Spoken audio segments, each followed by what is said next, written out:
ಮಾದಿಗರ 35 ವರ್ಷಗಳ ರಕ್ತ ಸಿಕ್ತ ಹೋರಾಟ ಮತ್ತು ಒಳ ಮೀಸಲಾತಿಯ ನೈಜ ಸತ್ಯ. ನಮಸ್ಕಾರ ಗೆಳೆಯರೇ, ಫಸ್ಟ್ ಕನ್ನಡಕ್ಕೆ ಸ್ವಾಗತ. ಇದು ಎಡಿಟರ್ ಸ್ಪೆಷಲ್ನ 50ನೇ ಎಪಿಸೋಡ್.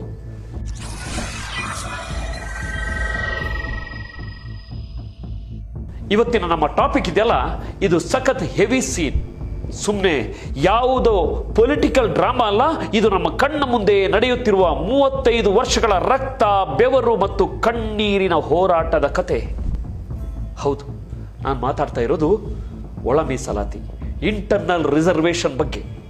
ಏನ್ ಫ್ರೆಂಡ್ಸ್, ಸುಪ್ರೀಂ ಕೋರ್ಟ್ ತೀರ್ಪು ಕೊಟ್ಟರು, ಕೆಲವರು ಪುಡಂತರ ಆಡ್ಕೊಂಡು ಆ ತೀರ್ಪನ್ನೇ ರಿಜೆಕ್ಟ್ ಮಾಡ್ತಿದ್ದಾರೆ. ನ್ಯಾಯಮೂರ್ತಿ ನಾಗಮೋಹನ್ ದಾಸ್ ಅವರ ರಿಪೋರ್ಟ್ನ ಅವೈಜ್ಞಾನಿಕ ಅಂತಾರೆ. ಅಸಲಿಗೆ ಈ ಒಳ ಮೀಸಲಾತಿ ವಿರೋಧಿಗಳ ಮೈಂಡ್ಸೆಟ್ ಏನು? 35 ವರ್ಷದಿಂದ ಮಾದಿಗರು ಯಾಕೆ ಬೀದಿಯಲ್ಲಿ ನಿಂತು ರಕ್ತ ಸುರಿಸ್ತಿದ್ದಾರೆ? ಅಲೆಮಾರಿಗಳ ಲೈಫ್ ಎಷ್ಟು ಅಧ್ವಾನ ಆಗಿದೆ? ಬನ್ನಿ, ಇವತ್ತು ಈ ಸಂವಿಧಾನ ವಿರೋಧಿಗಳ ಮುಖವಾಡ ಕಳಚೋಣ. ಇದು ನಿಮ್ಮ ಭವಿಷ್ಯದ ಪ್ರಶ್ನೆ. ಮಿಸ್ ಮಾಡದೆ ಪೂರ್ತಿ ವಿಡಿಯೋ ನೋಡಿ. ರಕ್ತ, ಬಲಿದಾನ ಮತ್ತು ಮಾದಿಗರ ಕಥೆ, ವ್ಯಥೆ. ಫ್ರೆಂಡ್ಸ್, ಎಷ್ಟೋ ಜನ ವೀಕೆಂಡ್ ಬಂದ್ರೆ ಪಬ್, ಪಾರ್ಟಿ ಅಂತ ಮಜಾ ಮಾಡ್ತಾರೆ.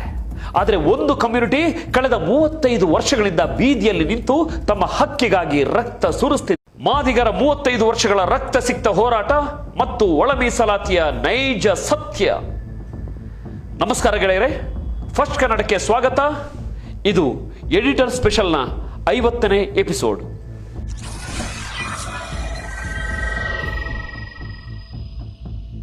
ಇವತ್ತಿನ ನಮ್ಮ ಟಾಪಿಕ್ ಇದೆಯಲ್ಲ, ಇದು ಸಖತ್ ಹೆವಿ ಸೀನ್.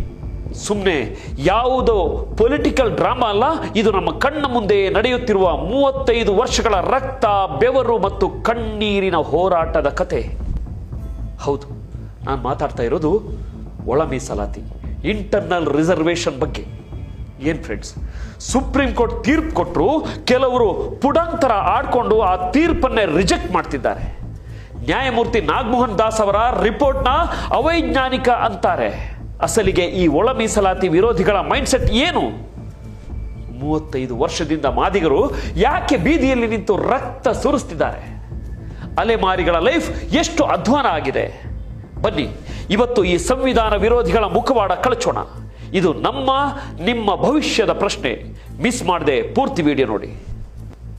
ರಕ್ತ, ಬಲಿದಾನ ಮತ್ತು ಮಾದಿಗರ ಕಥೆ, ವ್ಯಥೆ. ಫ್ರೆಂಡ್ಸ್, ಎಷ್ಟೋ ಜನ ವೀಕೆಂಡ್ ಬಂದ್ರೆ ಪಬ್, ಪಾರ್ಟಿ ಅಂತ ಮಜಾ ಮಾಡ್ತಾರೆ. ಆದರೆ ಒಂದು ಕಮ್ಯುನಿಟಿ ಕಳೆದ 35 ವರ್ಷಗಳಿಂದ ಬೀದಿಯಲ್ಲಿ ನಿಂತು ತಮ್ಮ ಹಕ್ಕಿಗಾಗಿ ರಕ್ತ ಸುರಿಸ್ತಿದೆ.